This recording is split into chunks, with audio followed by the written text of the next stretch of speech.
Hi, hi, good evening.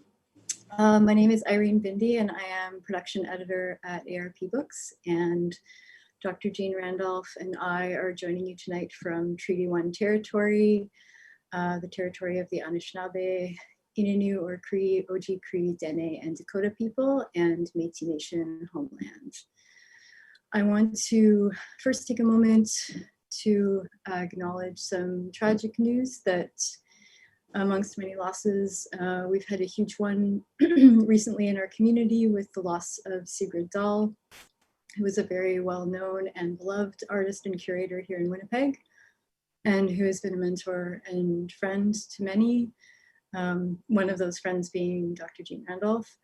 I know that many people are currently suffering that loss acutely, and we feel that along with you. It is particularly close, and so we at ARP are thinking of you too. I want to acknowledge the work of BIPOC authors without which we wouldn't have the press that we do at ARP, notably Leanne Betasamasake Simpson, who has gone on to publish with many other presses, but whose current work and backlist continues to inform and lift up the works of others in an ongoing and growing way. So we want to acknowledge those roots because none of us at ARP would have the opportunity to work for the press without those crucial contributions. So I want to acknowledge that alongside the work that all of our authors do, as well as numerous contract workers who work on our books and friends out in the world who talk about our books and spread that word. And many of you are probably here watching tonight, so we thank you for that. I want to thank as well my wonderful coworkers, executive editor Todd Besant and marketing coordinator Brett Parento, who do all kinds of work for the press. And our pals Scott and Colby of Collective Broadcast Co. For setting all of this up on our YouTube channel. And lastly, I want to thank our funders, the Canada Council for the Arts, the Manitoba Arts Council, the Government of Canada, and Manitoba Government. This is the book that we're here to launch and celebrate.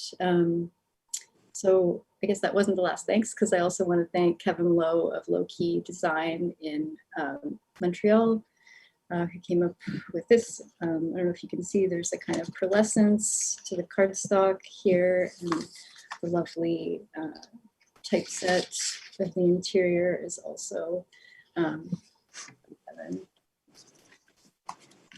So I thank you for joining us at the end of what's been a harrowing week here in Winnipeg and in Manitoba in the middle of a harrowing season, but this event has been something to look forward to, for me at least, all week, to have this chance to hear Jeanne read and speak tonight.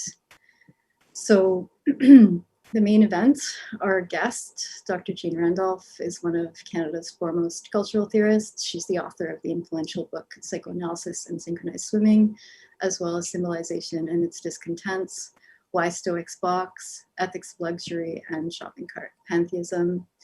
Dr. Randolph is also known as an engaging lecturer and performance artist in universities and galleries across Canada, England, Australia, and Spain. She's spoken on topics ranging from the aesthetics of Barbie to the philosophy of Wittgenstein.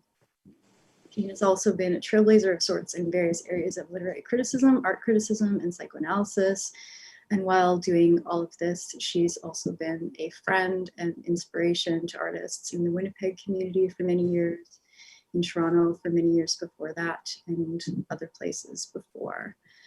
She's a person whose incredible generosity, intellect, and seemingly limitless optimism and humor and brilliance and energy are always, no matter how many conversations you have with her, they have the effect of leaving you feeling energized and fortified and with much to think about.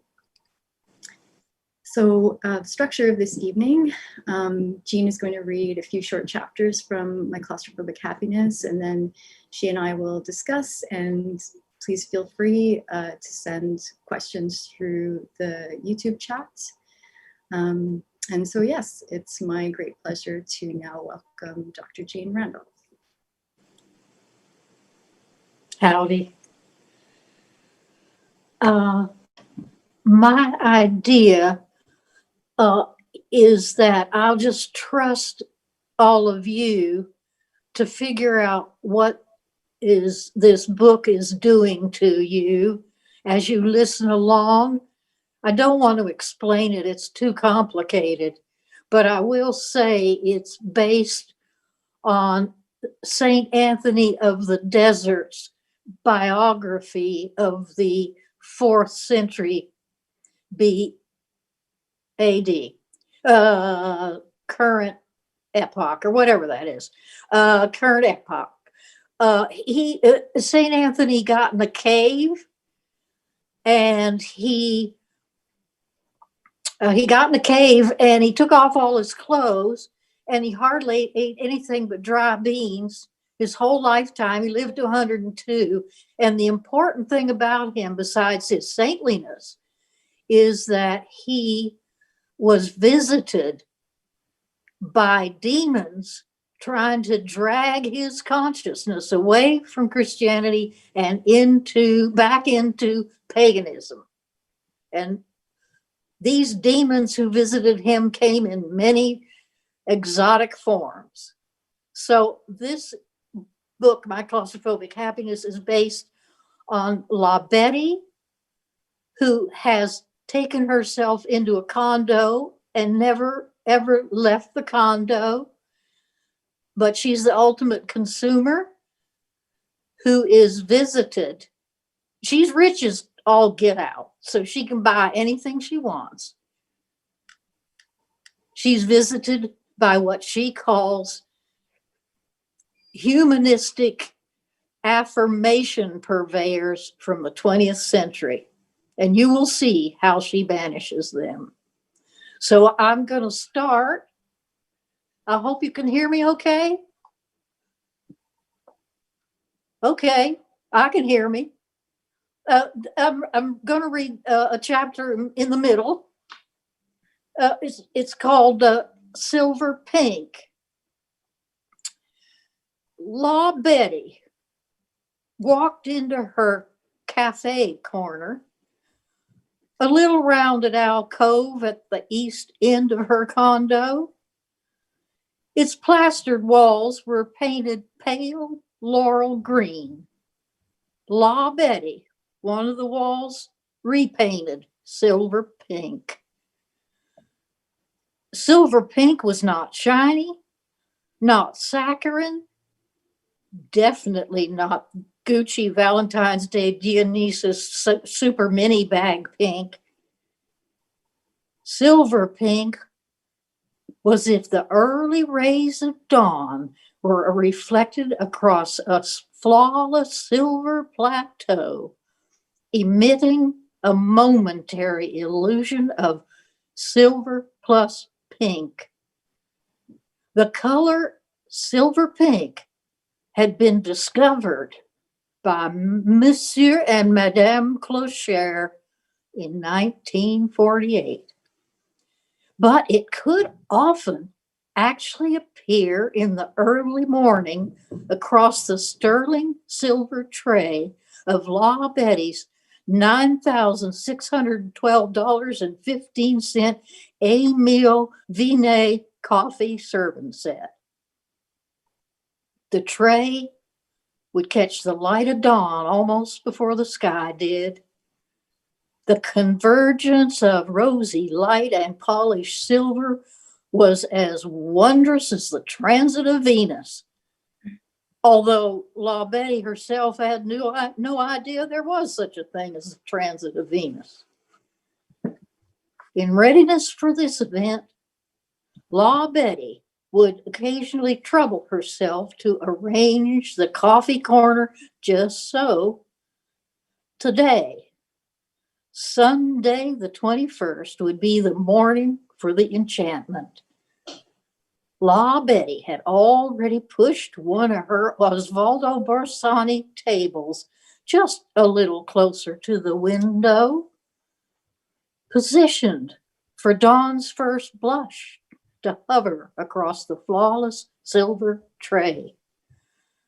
La Betty was ready for the ritual to conjure the evanescent marble, silver plus pink. In anticipation,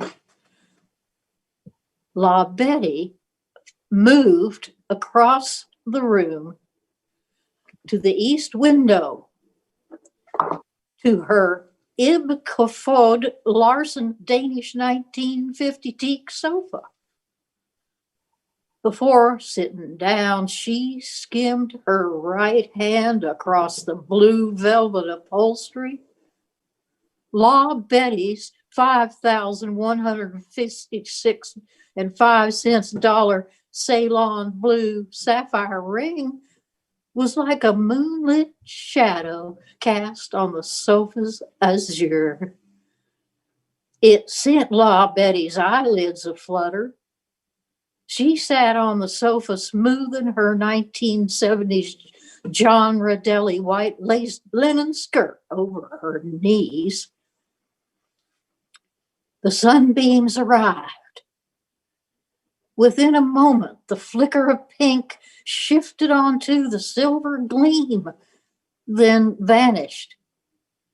What a delicate, astonishing glimpse of the extraordinary color.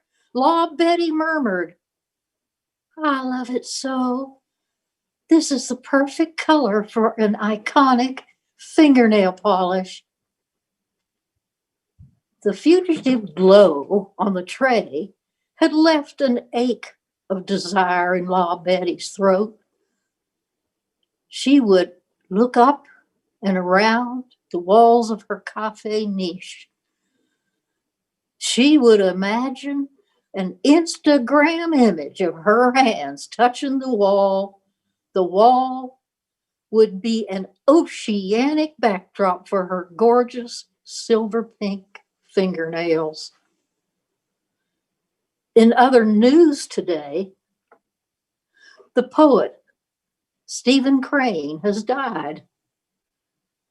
Plagued by financial difficulties and ill health, Crane died in a Black Forest tuberculosis sanatorium. Stephen Crane was 28.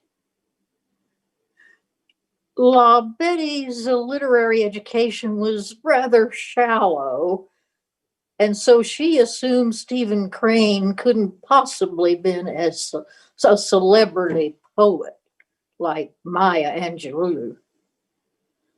Regarding poetry itself, La Betty did remember the easier rhymes, such as ride a cock horse to Banbury Cross to see a fine lady on a white horse, rings on her fingers and bells on her toes, and she shall have music wherever she goes.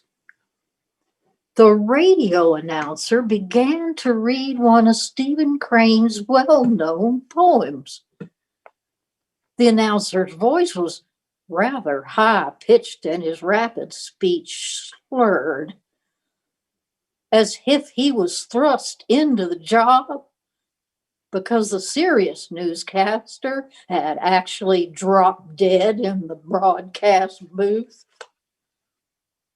The fellow read the poem in a monotone, as if there was no punctuation or indentation.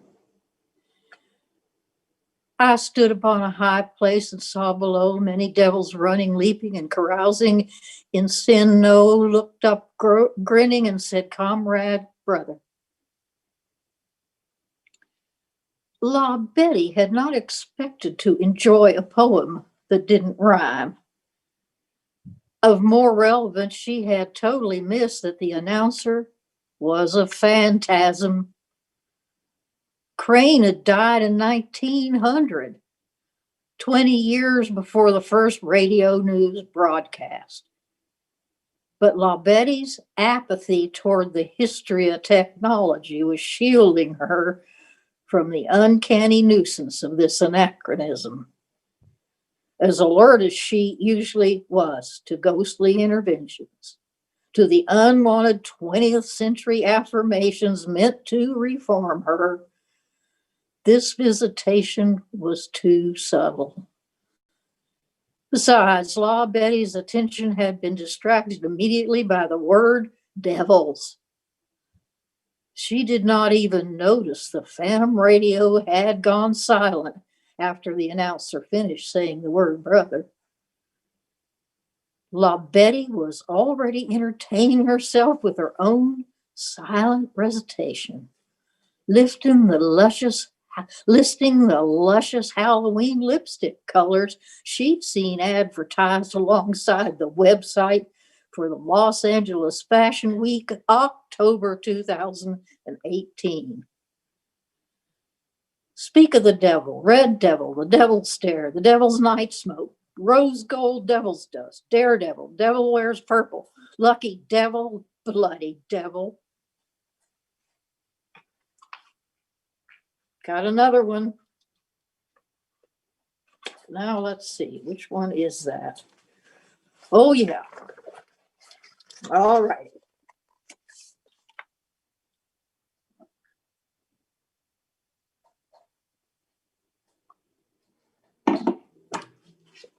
Okay. This one's called Ghost.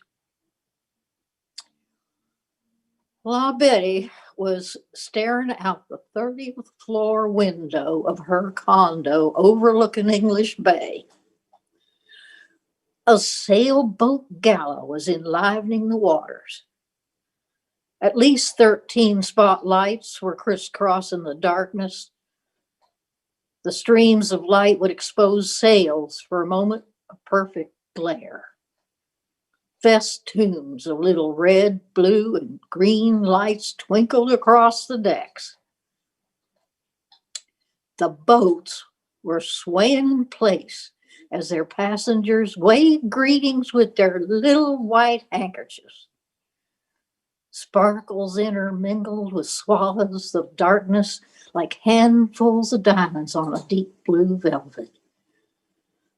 For La Betty, this jubilant event evoked images of fashion shows in the 30s, when dresses were as delicate as damselfly wings. La Betty looked across the room at an original 1938 Horst photograph.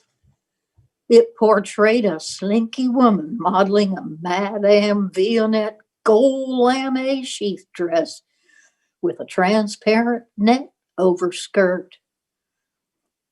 Shifting back and forth between dazzle and dark, the sailboats looked as lithesome as the vignette gown.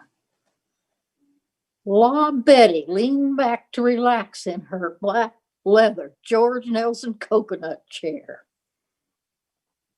She suddenly remembered she had set the autumn 2018 issue of Ornament and Luxury magazine on the white leaded oak pedestal table to the right of her chair. She began leafing through it, eager to discover the latest elegantly expensive clothes and accessories. Strangely, the glossy pages reflected the sparkling, streaming lights of the water below.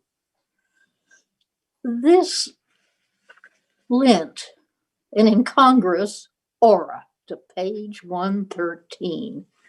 The amusing regular feature, Good Riddance. Good Riddance presented a previous trend that had fallen into the abyss of bad taste.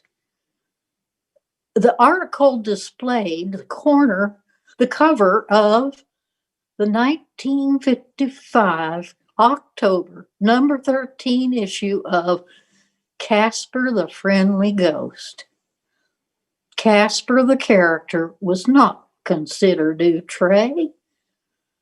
The outfit Casper was wearing was seriously third rate. Somehow, in spite of Casper's incorporeal state, the tacky outfit he wore did not fall off or through him.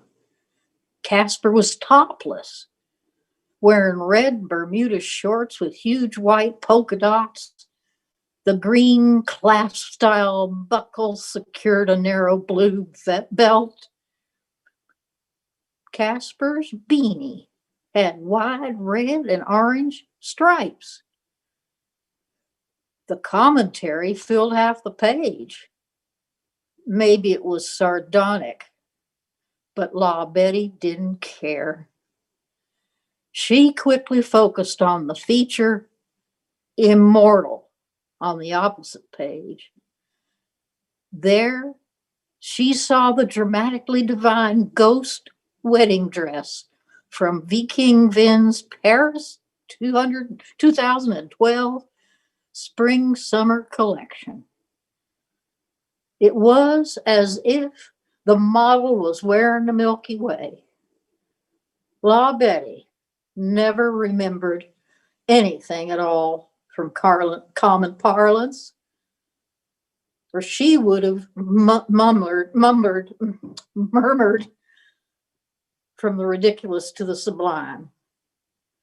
But even casual commentary was to her a waste of time. She was happiest when she could madly adore the haute couture creations. Then La Betty felt something pinching her right ear like a crude 1950s clip-on earring.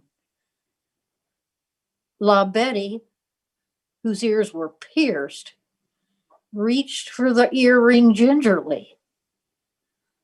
It was one of those dangling $465 Gucci silver ghost earrings.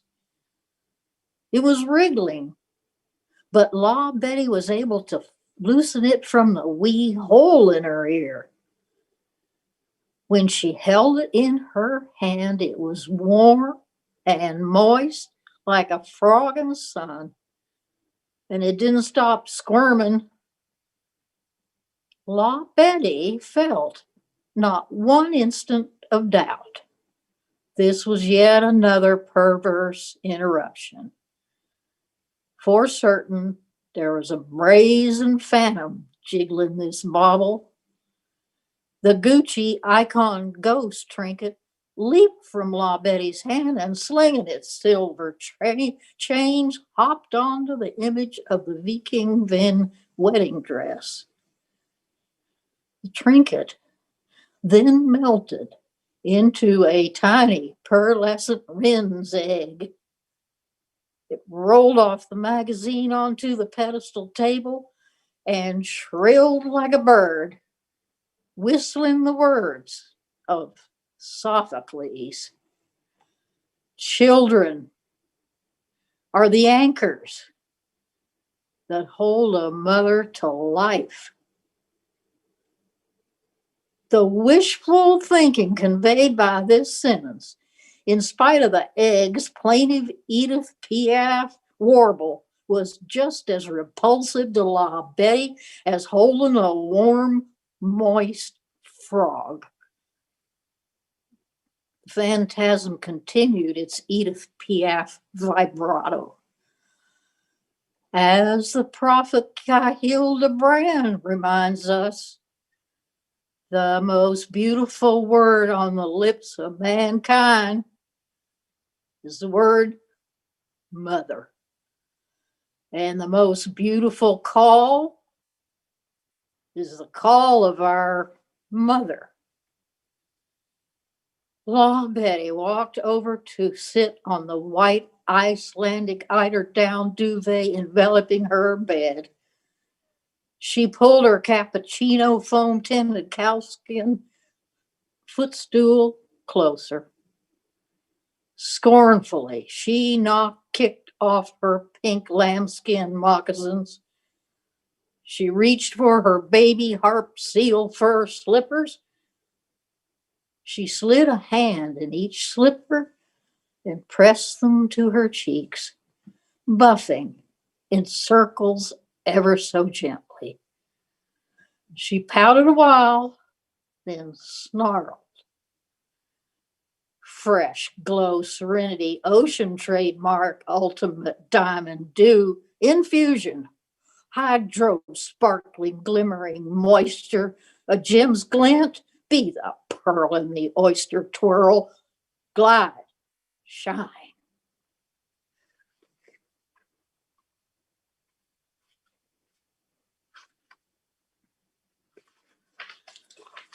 I think one more ought to do it.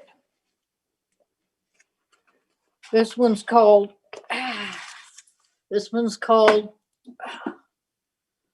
Black Treasure.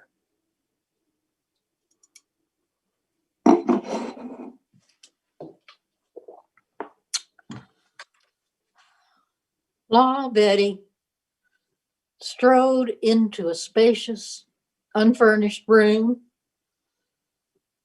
Her pulse accelerated at the anticipation of the room being soon decorated. The alabaster walls were as yet unpainted. Ornate carpets soon would illuminate the pale, enameled floor. 20 feet overhead, the ceiling had been finished with gray tumbled slate tiles. A whimsical project, as the gorgeous tiles had been produced for use as flooring. There were only 2 pieces of furniture in the room. An $11,842 Adolf Loos 1931 walnut wood armchair and an elegant French Empire bureau plate desk with an ormolu laurel wreath on each of the 4 drawers. Below each corner of this mahogany desk, a prominent blue porcelain caryatid was set at the top of each leg.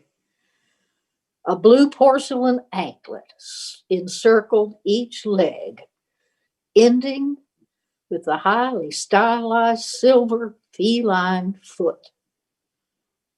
In 1830, the dark, lustrous desk had been crafted daintily, while its hefty blue and gold ornaments were explicitly pompous. La Betty did not sit in the handsome chair. Its cocoa brown velvet cushion was so deep and stiff, it filled the entire cubicle space between the arms and the bottom frame. This disproportion was wry somehow, yet convivial, like a puppy whose head's too big. La Betty walked directly to the desk. She pulled open the front drawer, reached in, and extracted a large blue and gold vintage Hermes silk scarf labeled Trésor de Benin. Golden images of mysterious statues were arrayed symmetrically around a central depiction of a strange gleaming hut. The statues were sheltered by large royal blue feathers, grasses, and leaves. The only other color was the raw umber skin of a young man sitting among the reeds, and on the opposite corner of the carré, a deity in her ceremonial horn-shaped headdress. La Betty assumed these half-naked figures were large ebony statues adorned with gold jewelry. Figures of a cockerel and of a fan-bearing panther were also illuminated in gold. La Betty savored the thought of owning a gold panther statuette. She naturally assumed that Trésor de Benin was a Parisian antique emporium. It would no doubt have a website. She pictured the miniature panther placed in this unfinished room, echoing the gold and blue features of her French Empire desk. Obviously, La Betty's enthusiasm for outstanding objects took precedence over their history or any history of anything whatsoever. For La Betty's world was an array of objects as vast and, in a sense, as timeless as the cosmos. She studied a price tag as a historian investigates a date. And for La Betty, the date, such as 1931 Adolf Loos armchair, was an arcane reiteration of the price. La Betty raised the scarf, holding it before her eyes as if it was a famous oil painting. As it fluttered slightly, the panther shivered, and its mouth seemed to reveal more of its golden fangs. The subtle undulation of the panther's head conveyed a frown, a disturbing, unsympathetic frown. Now, the royal blue fronds seemed to part, rustling audibly as they freed the panther from their shadows. Yet the panther, released from the shadows, darkened to the color of royal blue. Then darker still, midnight blue. Darker still, black, shimmering blue. As the panther's body darkened, the rustling leaves loudened to hissing and then to sizzling and crackling. Now La Betty frowned, a disturbing, unsympathetic frown. She resented her splendid Hermes scarf being possessed by a bodiless entity, a perverse interruption. Next, she would expect some wraith whispering pointless 20th century affirmations, earnest advice soaked in silly humanist nostalgia. Suddenly, the silky scarf swept into her face. It was as if its gold was burning like the sun. La Betty's reflex was to grasp the corner of the scarf angrily, to rumple it inside her bony white fist. She willed herself deaf. But this time, the 20th century declaration was visual. Although the gold words on the blue silk border of the scarf still read Trésor de Benin, every deep blue leaf shone with another message. If you have uniforms, we will have uniforms. If you have attack dogs, we will have attack dogs. If you have rifles, the Black Panther movement will have rifles. This is equality. La Betty dropped the scarf to the floor. She began to chant, "Flat bag Chanel, Chanel, flat bag Chanel. This black beauty is a perfect size. This black beauty is the perfect size. Every woman needs a Chanel in her handbag arsenal."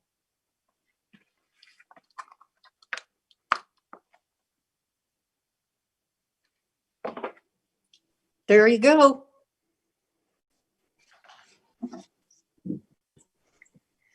So thank you, Jeanne. That was superb. I wonder where we should start because any questions in the chat yet.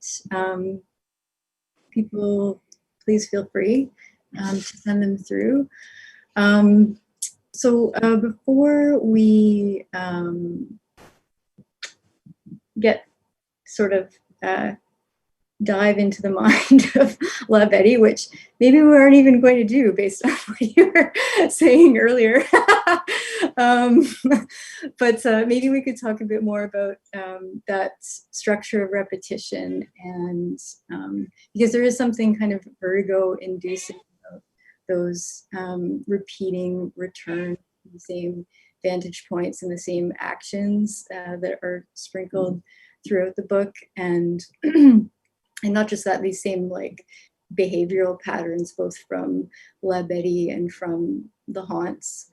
So maybe we could talk about that structure and what the utility of that, how that functions. Well, I think I took a risk of writing something based on a very structure, which is the sufferings of Saint Anthony of the Desert. That structure this follows that structure, which is I just thought was perhaps, which I eschew, a technical challenge. That I would write something as simplistically structured, but therefore, as you say, its rhythm predictable as that simplistic structure of Anthony of the Desert's biography. That biography was in the early days of monasteries, well, actually of hermits, Christian hermits. And that biography structure was copied for hundreds of years, just substituting another saint and his or her struggles. So I must say I saw it as a perfect coat hanger for my passion for haute couture and for furniture from modernism or even the 19th or 18th century. So I think I took a risk of boring the heck out of everybody by sticking to this structure. Yeah.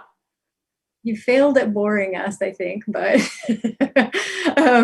it's been, it's absolutely not a boring text.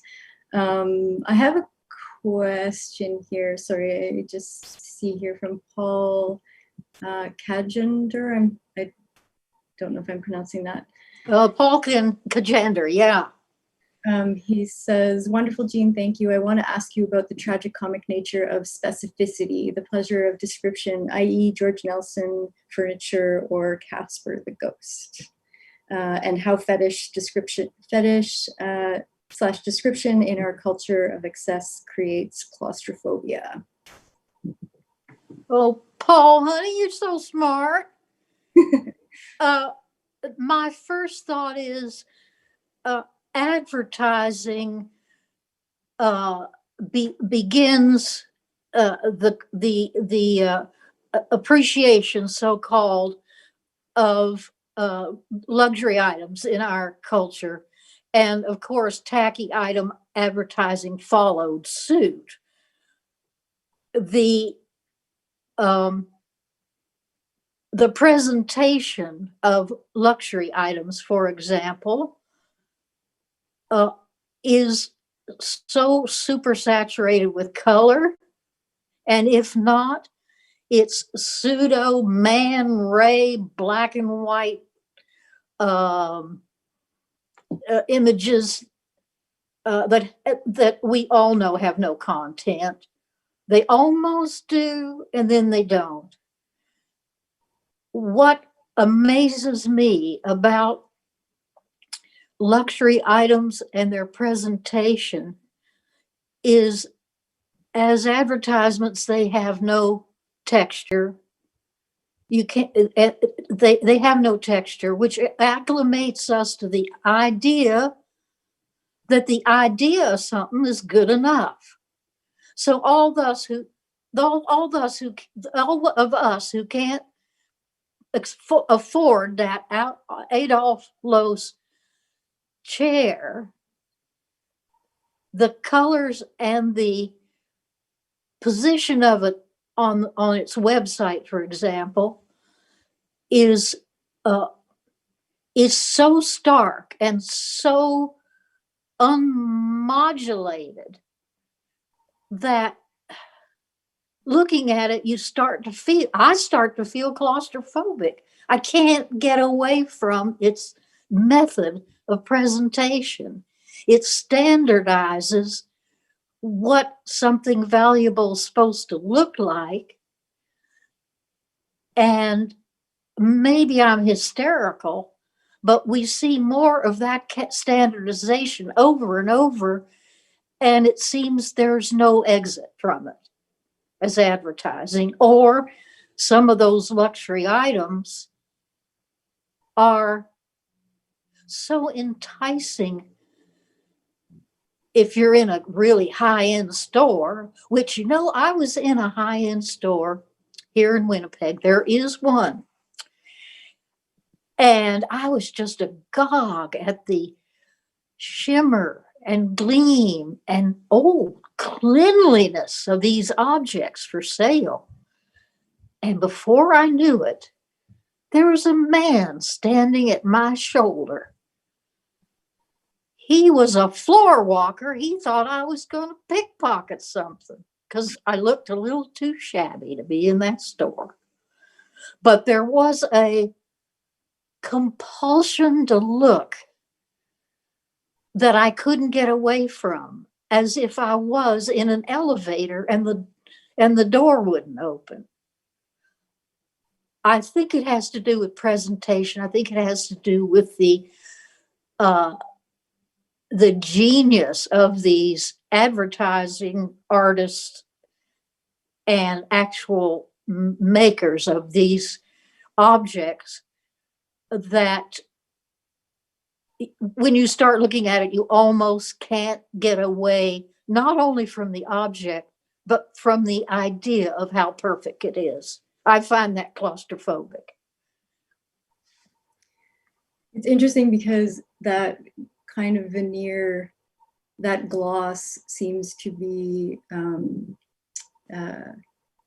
part of the language that you're using when you describe these objects, and it's extremely seductive, even though we know, as we're reading, kind of how horrific Betty's world is. In a sense, I mean, this is my take, but the seduction of that language and even the desire for the objects themselves is something that you seem to be transmitting through the way that you're maybe almost adopting that aesthetic through your language. Yes, and there again, I don't know, I'm such a fool,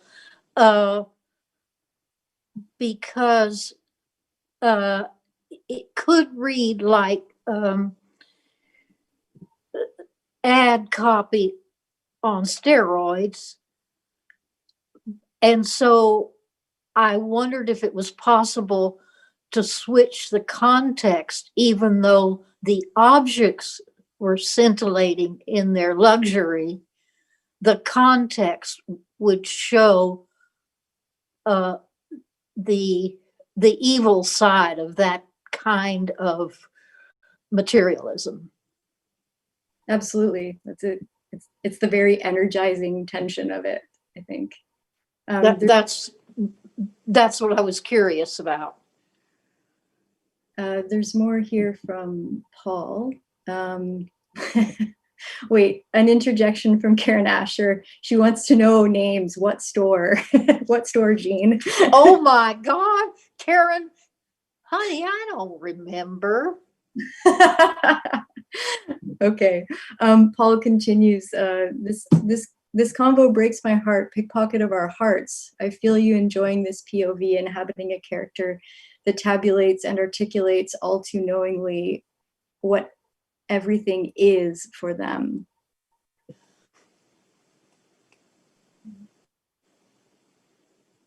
It's yeah. Read that again. This combo breaks my heart. Pickpocket of our hearts. I feel you enjoying this POV, inhabiting a character that tabulates and articulates all too knowingly what everything is for them. Oh yeah. The hysterical identification with an evil woman. I did enjoy it. I did enjoy pursuing all those luxury items.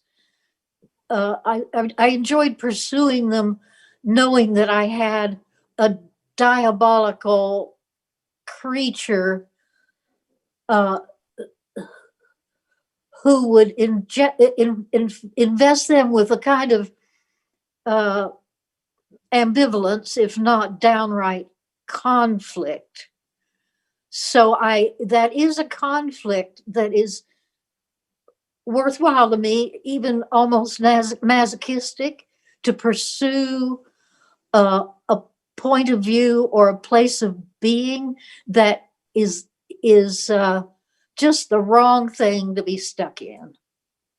I don't know if that answers Paul's question.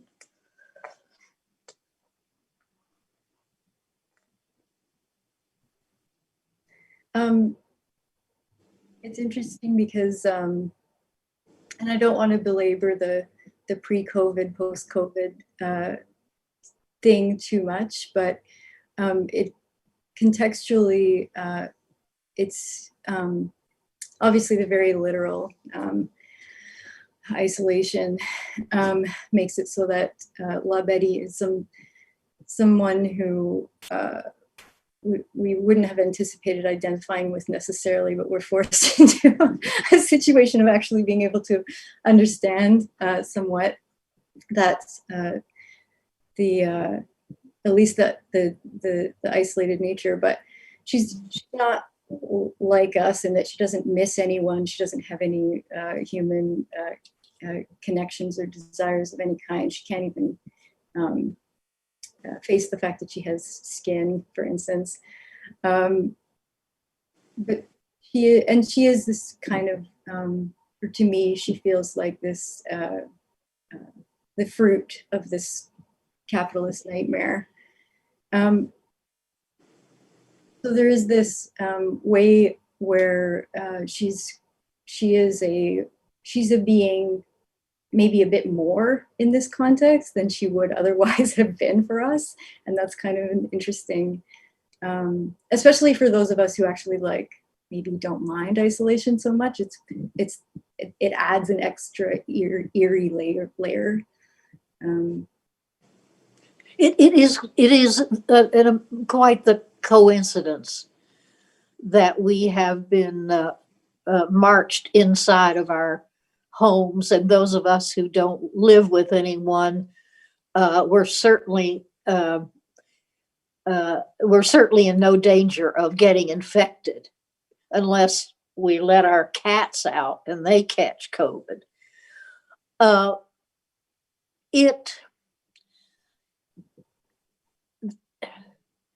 In some way, it's such a perverse or an obverse version of Saint Anthony of the Desert, because that piece of writing, that text, lasted for hundreds of years because it was inspiring. Whereas La Betty is the inverse of that. And in these days, if someone's, let's say, doomed, the only thing they can do is go on the internet and buy things. And those wonderful packages arrive at the door. Instead of being an inspiration, La Betty is like a cautionary tale for any of us trapped with when boredom sets in. And although she never admits she's bored, well, how could she be, really? She didn't have the brains to be bored. But what was I going to say? To be trapped and looking around and thinking, oh, what can I do? Well, this is a capitalist or a consumerist bonanza that people would go on the internet and buy objects and beautiful things as an antidote to loneliness and stress and loss. That this is an advertiser's daydream come true. We have a question here from Tom Kohut. Hysterical identification of evil. As you said, some analysts say that the question that hysterics ask is what do you want of me? What does La Betty want? Tom, you can tell what she wants. Just one more high-priced, gorgeous item.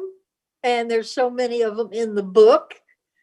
And so many of them that I saw on the internet. And I just thought they were so gorgeous, but you can't write a long book about this kind of thing. But what does she desire?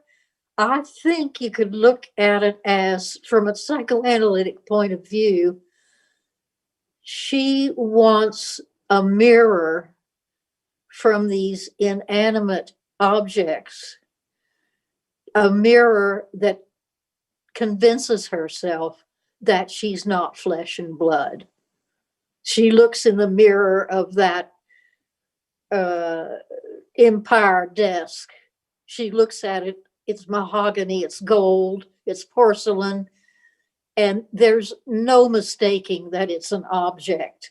And it doesn't have to worry about its innards or its skin or its hair. It hasn't got any of that icky stuff. So from a psychoanalytic point of view, she is constructing a mirror, a fantasy mirror of herself that won't fall apart, won't rot, and in fact is not human.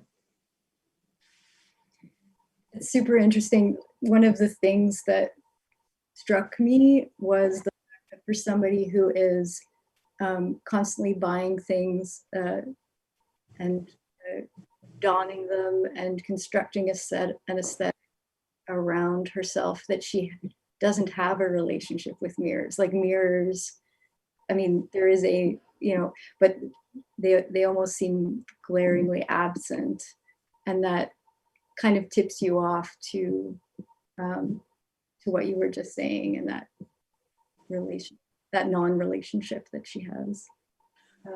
Yes, I didn't want to in any way to imply that she was vain.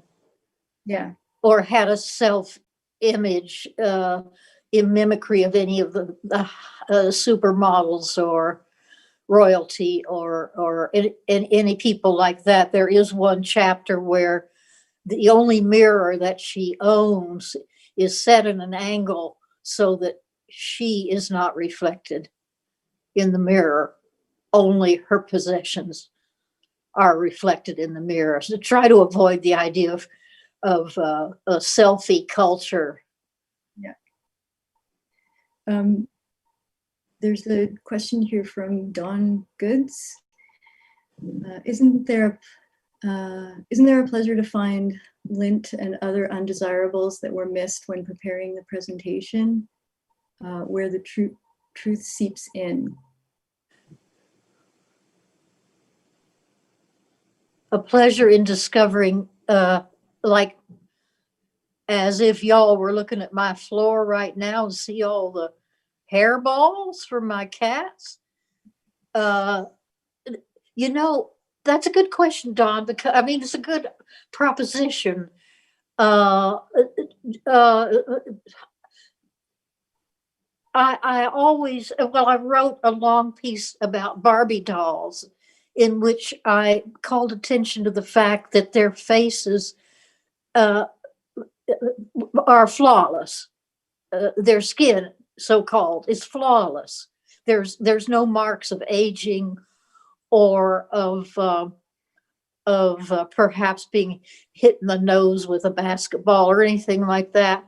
And so it is true, by absence, La Betty's environment that is represented just begs for a cockroach or a spilled glass of red wine on the floor or spaghetti on her bodice. It begs for those kinds of antitheses, which would, I imagine, could be quite fun for an artist to draw or photograph something like that would be La Betty's place, and then stick these icky things in there in such a way that the contrast is creepy. Tom has sent a follow-up question. What doesn't La Betty want? She doesn't want to run out of money, but of course she's not going to run out of money. And of course, I don't like to go too far into the mistake of talking about her as a character with a psychology. She's a representation of a type. She's a representation of a fantasy of mind. She's a she doesn't exist with a psychology, really, because I didn't write a psychology in there for her. Her psychology, in a sense, has to be imagined or elaborated upon by people who are reading it, and either with disgust or sense of humor, concoct a psychology for her, including what she doesn't want. There is a chapter there is an early chapter where it's very clear that this creature I have concocted is represented as being disgusted by having a human body. It comes up a couple of times as a horror to her that she has a human body, and in particular, skin really creeps her out. So in that sense, the character is portrayed as not wanting to have a human be materialized as a human.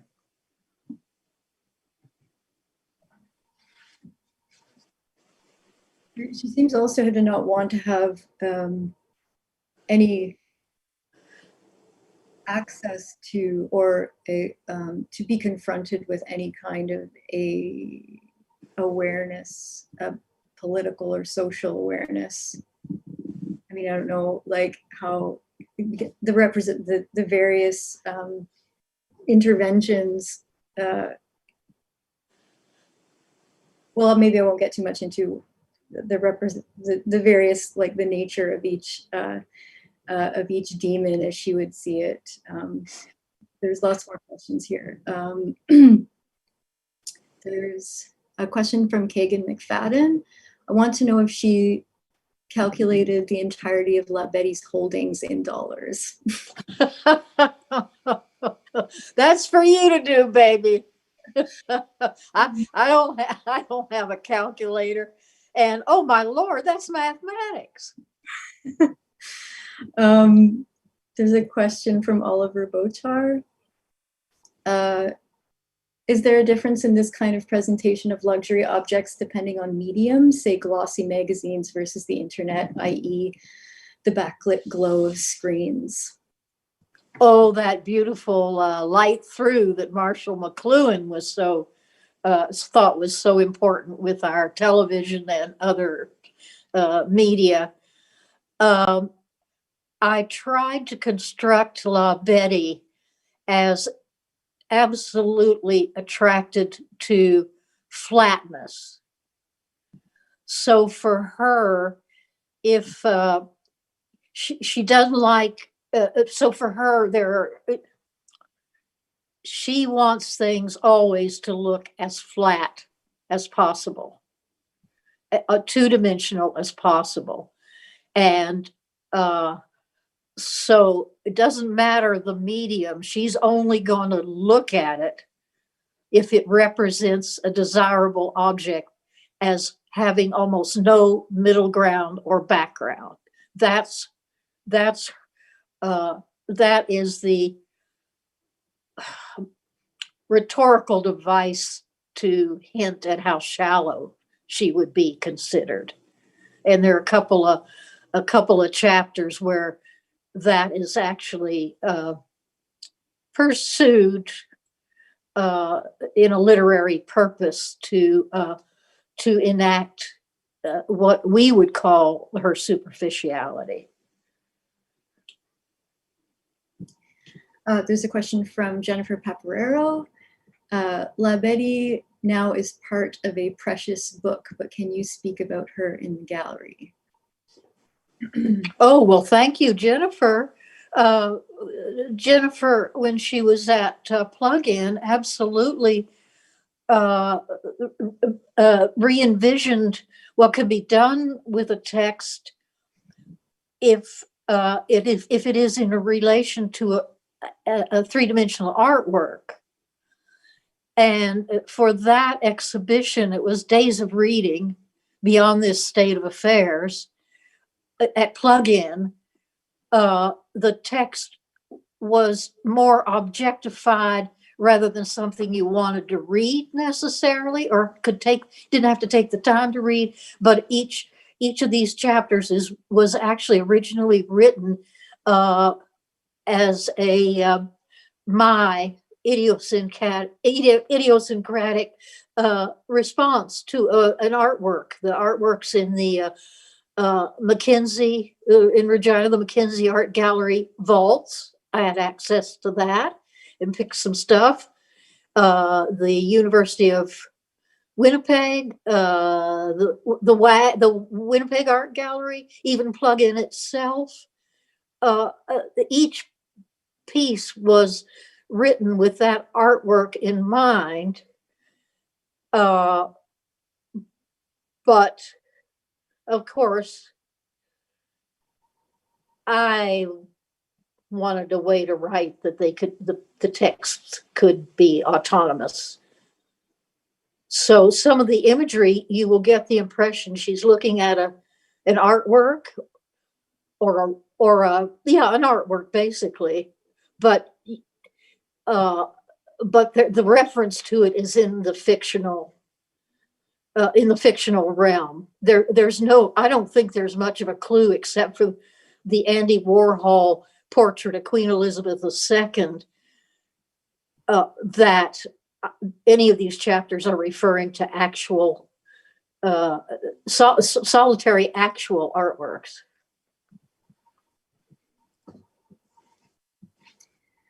There's a question from Simone Marenholtz. Mm-hmm.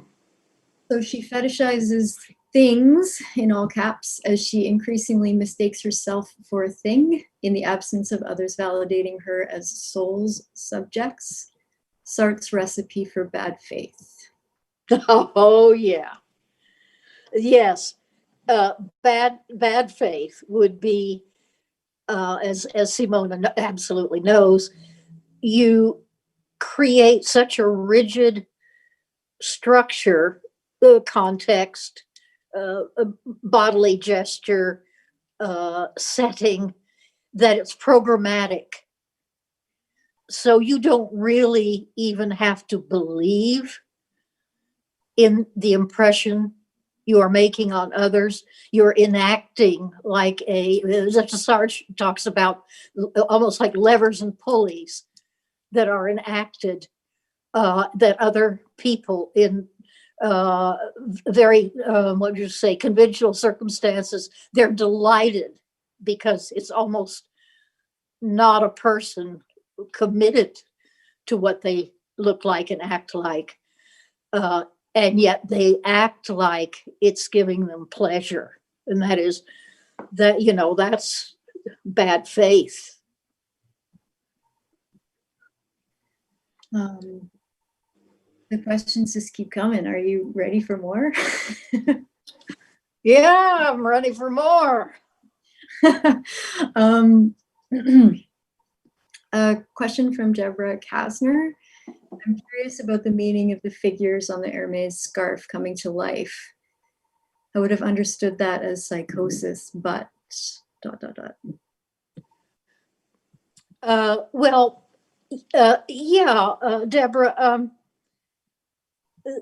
there is a lot of psychosis, if you want to interpret it that way, throughout the whole book. There may even be a lot of psychosis in my imagination, for that matter. I'm hoping that the book, my hope for anything I write is that different readers bring different templates of values or of knowledge or wisdom or experience, or attitude or values, bring that to the book. So I wish it were frightening that La Betty can lose touch with reality so obviously, like with the scarf. But on the other hand, I'm hinting, I guess, at the possibility that she loves to be out of touch with reality. That she's damned if she's going to have any of our lowly reality pierce, in a sense, the phantasmagorical set that she can purchase and live in. So yes, to us mortals, it would be psychosis for sure. But psychosis in a setting in which nobody gives a damn whether she's sane or insane anyway, to a certain extent. It's the reader who might want to worry about her, which is, and the reader might be sickened by her, or the reader might be disgusted by her, or feel pity for her, that character. So psychosis, I would see as a template, a very rich template that could be brought to this character.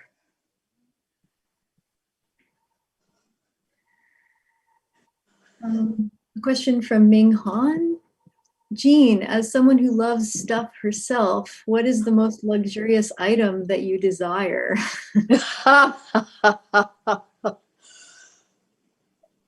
Oh boy, hey, listen, who makes a hierarchy? I think I have a very broad range of luxurious items that I would be very happy to have. But I think the most thing Ming. You want me to say a thing? Okay. Did she say thing? She says item. Item.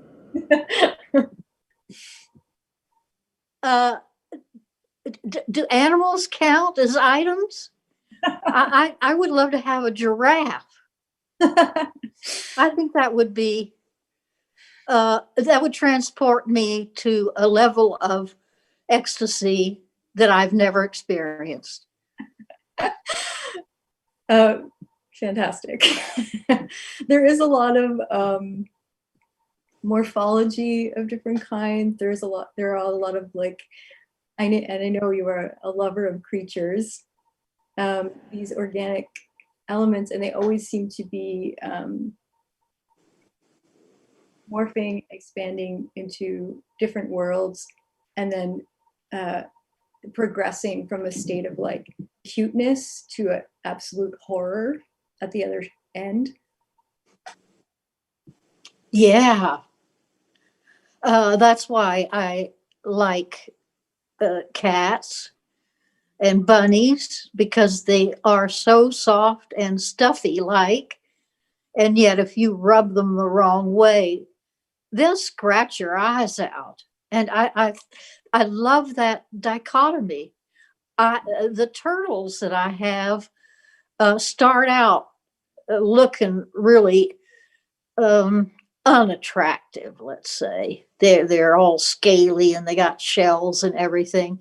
So the reverse is possible, where a little gesture of a turtle becomes poignant and delicate and lovable in the opposite direction that a bunny does. But yes, that's a kind of cliche where something adorable transforms into something frightening or disgusting. So I don't know. I regret that I followed the path of creating a cliche.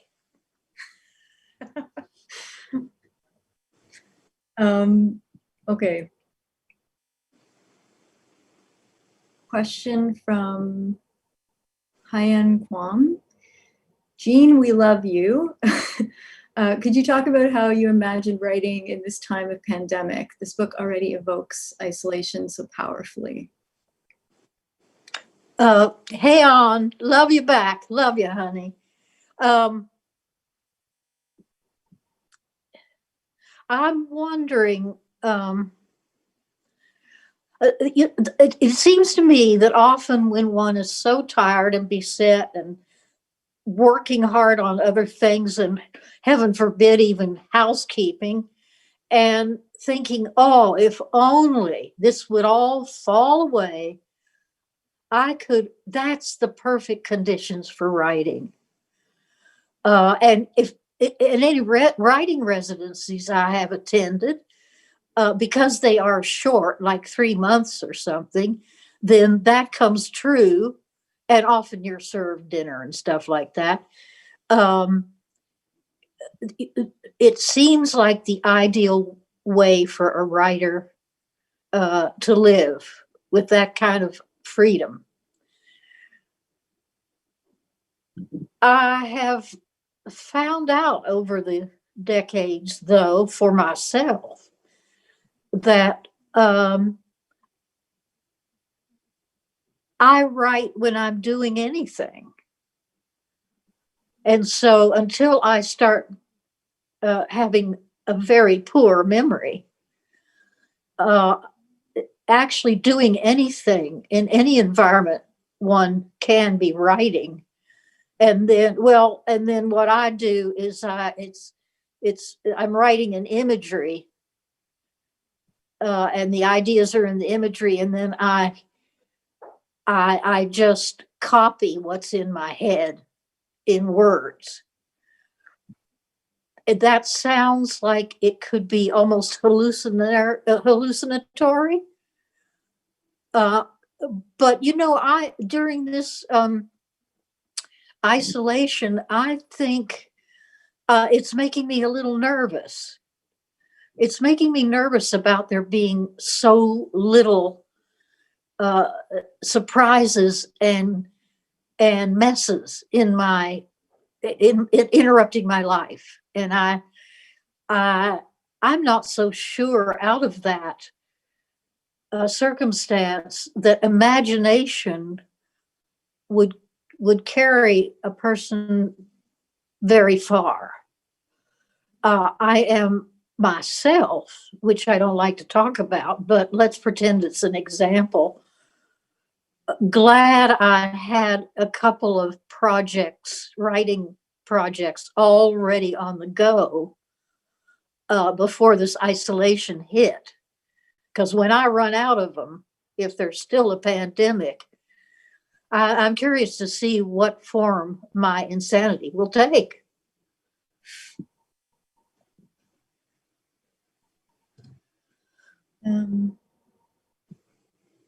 Well, you'll be in possession of a giraffe because things going to happen, she says.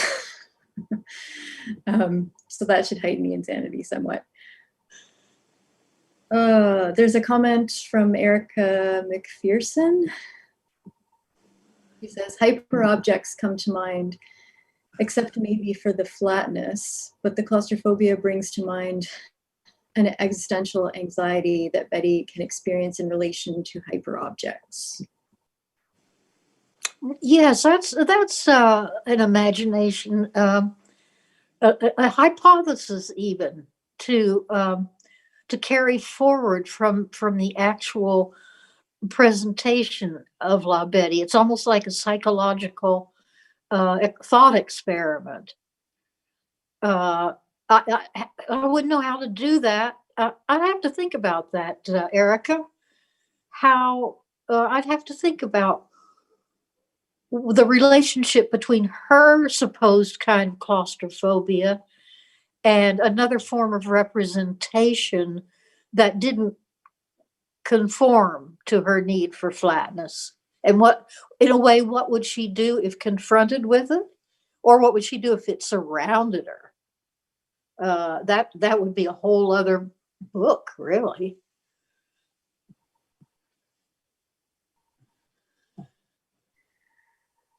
Okay, well, I don't know. How are we doing?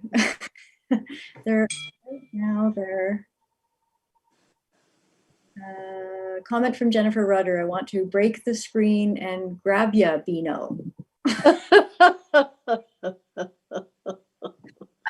There's like a ton more. I'm getting there's the YouTube, and then the questions themselves are, and a few comments are being channeled to me, but I can see that there's a ton more going through because people are just pouring love.